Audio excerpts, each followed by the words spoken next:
Okay, audience. Okay. Okay, welcome to my demonstration speech for public speaking. Today I'm going to teach the basics of how to crochet. I am confident that once these basic skills are mastered, you will have everything you need to create something unique. Think of crochet like cursive.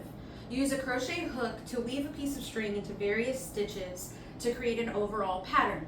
Many things can be made with this. You can do hats, blankets, clothing, bags, etc. And I have a few examples. I have crocheted for 15 years and I am confident that anyone can learn these skills, and all you need to start creating most patterns.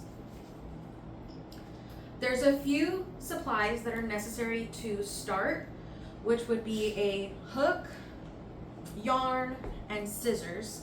And there's optional supplies such as a sewing needle and a stitch counter. The hooks come in various sizes, as you can see. But the most average hook is a 5mm hook, and this is also an H. Sewing projects can be done with your hook, but using a sewing needle makes the process much easier.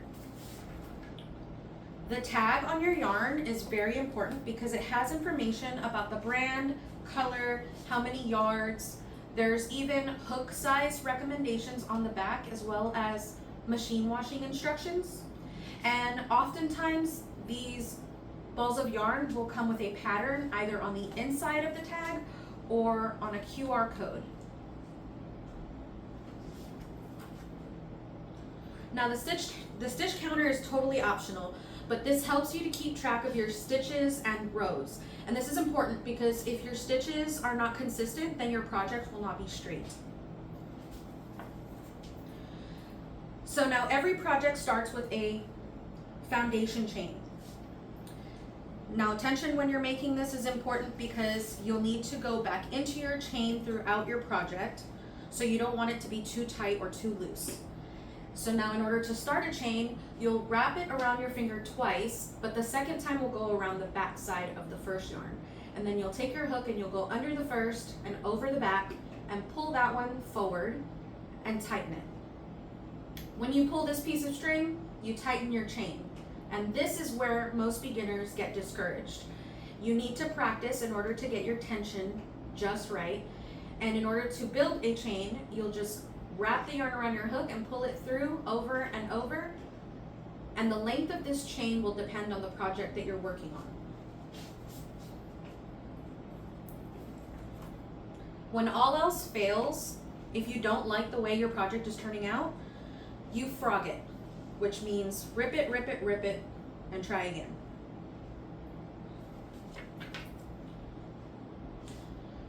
In order to complete your project, what you're going to do is you're going to keep going back and forth over this chain.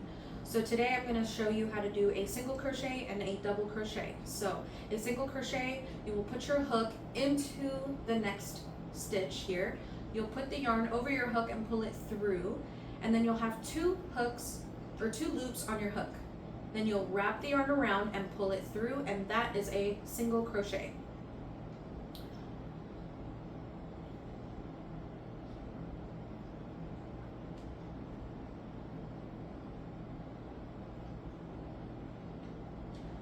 Now when you get to the end of your row, you will need to do a chain and turn.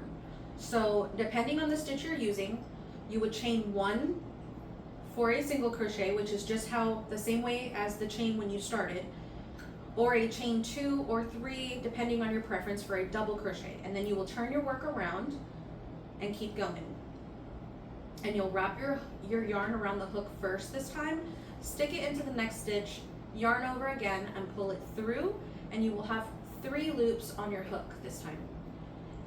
Then you will yarn over and pull through the first 2, and then yarn over and pull through the last 2, and that is a double crochet.